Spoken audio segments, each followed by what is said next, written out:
Dr. Ifland, you mentioned, you said that sugar is more addictive than cocaine. So how does sugar hijack the brain? Let's talk about the brain. What's happening in the brain? Okay. And So also, if you don't mind, when we say sugar, what are we talking about? we're talking about anything with a intense sweet taste. Taste. And for somebody who's really sensitive, even unprocessed high sugar fruits, like tropical fruits, cherries, grapes, even high sugar fruits will trigger cravings. Why? Because they will trigger the reward brain cells to release a lot of craving neurotransmitters. So there are three parts of the brain in a classical addiction. There are three main parts of the brain that are altered. And then in the case of food addiction, there's a fourth section of the brain that makes food addiction much more powerful than a drug addiction or alcohol addiction in terms of being a difficulty in making it stop. So the first section is the reward pathways. They're hypersensitive. They're hyper reactive. They will just gush out a flood of cravings in the brain under cueing. So cueing is triggering, reminding, stimulating. It's the sight, sound, smell. It's a reminder or anything associated with the food. So if you always go out with your friend on the weekend and you have some ooey gooey treat, just seeing that friend by association will trigger that flood. So you have these hypersensitive, reactive reward centers. That's serotonin, dopamine, opiate, and cannabinoid.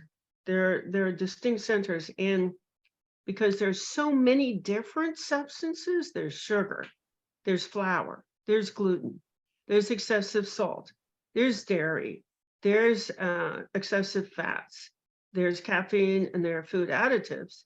All in a food addicted person, all four of those pathways are hypersensitive. And it makes it even more difficult to put the addiction into remission.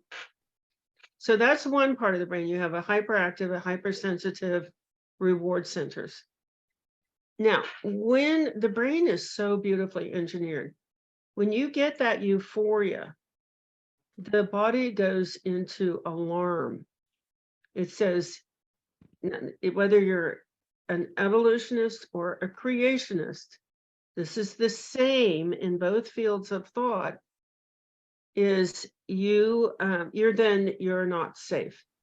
If you're in this euphoric out of it state, you're not safe. The saber-toothed tiger could get you, a neighboring tribe could kidnap you. You're not safe. So the brain attempts to bring you back down to earth by activating the stress pathway. So now you have a hypersensitive stress pathway, which is signaling the adrenal glands, release adrenaline, release adrenaline, release adrenaline. It's the technical name is corticotropin releasing factor, CRF pathway. So you have the addiction, and then you have this response. Now you have a hyperactive stress pathway. You have adrenal glands that are pumping out adrenaline all the time. The thing that's really interesting about this and tragic is that the reverse is also true. If somebody stresses you out, your boss yells at you, your kid acts out, you have a near miss on the highway, something stressful, your bank account is empty, any of those things, and you have a natural stress response, the numbing reward center cells will kick off to make you feel better. So stress, and people talk about stress eating. It's not stress eating. It's stress that has activated the addictive eating. So that's area number 2 of the brain. Now, while all of this activity is going on in the midbrain, the frontal lobe, our brand new brain, only a couple 100,000 years old, is not getting blood supply. And this is chronic because people eat processed foods all day long, and they're eating more and more and more over time. So less and less blood flow is getting to the frontal lobe. You develop something called cognitive impairment. It's loss of executive function. It's attention span, learning, problem solving, decision making, impulse control, memory, emotional processing. And that those cells, they're just not being used because they don't have enough blood flow, they don't have enough nourishment, and they become weak. It's very hard to get them to activate and do their job. And you see this reflected in the culture. People have poor attention spans, they have learning difficulties, they have poor problem solving, they have poor decision making, they have poor impulse control, they have memory loss. Americans are eating today, and this is something that just goes up over time. They're eating 73% of their food in drugs. They're eating 73% of their food in substances that do those three things. Now, in the case of processed food addiction, there's a fourth area of the brain that is altered, and that is food seeking. Why? Because this high fructose corn syrup converts to fat so easily, people develop fat under their skin, subcutaneous fat. And they go to diet programs, and diet programs say, oh, eat 1,200 calories or fast, or starve yourself, or eat 800 calories, or eat 400 calories. And the brain interprets that as famine. Never before in the history of the world have people been starving when there's enough food. So the primitive brain, the reptilian brain, the part of the brain that's 7 million years old, that part of the brain says, oh, there's only one explanation for being hungry all the time. Oh, it must be a famine. So let's really gear up our food seeking. So it's two different mechanisms of brain. One is the addiction. Every time you have that flood, it's followed by a crash. The crash is incredibly uncomfortable, and you will go out and you will seek drugs to correct the crash, to come out of that pit. And now you have a second mechanism, which is fear of famine, food seeking. It's terrible. People become, all they can think about is food, food, food, food, food, food, food. They lose their lives. You know, they look like they're functioning, they're getting up, they're getting dressed. I don't know how they do it, because now they're also sick. And they go to work and they take care of their children. It's just amazing. They're the real heroes of our culture. But in fact, all they can think about is food. That fourth issue that you mentioned, the food seeking part, do we know what kinds of food people would be seeking? Is it like seeking broccoli and steak, or is it that they're seeking more addictive substances? No, they're seeking to get out of the crash. So you have this big surge, the flood that we were talking about, when that exhausts the cells and the receptors, and then you have a crash. You have no functioning dopamine, serotonin, opioids, and cannabinoids in your brain. It's horrible. It's very dark. It's very desperate. It's very depressing. It's very anxiety inducing. It's very anger inducing. It's very scary to have these crashes. And so you seek, to just run over anything that gets in the way, kind of seeking of the drugs to get you back out of that pit. And that's going to be sugars, flour, gluten, excessive salt, dairy, processed fats, even natural fats, some natural fats, caffeine and food additives. And it will be worse if those foods that you mentioned are combined, of course, which in most processed foods, from cookies to biscuits to whatever, they are combined. You've got all these high fat content, high sugar content, you've got the flour there as well, and the salt, excessive salt, and no, not natural sea salt. We're talking about sodium, refined sodium. It's very gloomy. It's quite desperate. I think, and now that we've been under this for over 30 years, people are showing up, like 88% of Americans have a metabolic abnormality. It's either high triglycerides, cholesterol, blood sugar, or blood pressure, or a high waist to hip ratio. 88% of Americans have one of those. One of those readings is abnormal. 83% of Americans are overweight or obese, and the number just keeps going up. The number of severely obese people keeps going up. We have, I hope that in this conversation we get to talk about treatment. We have a treatment system now that is working very well. And to me, that is the hope. That's the only hope. 1 million Americans will die from this every year.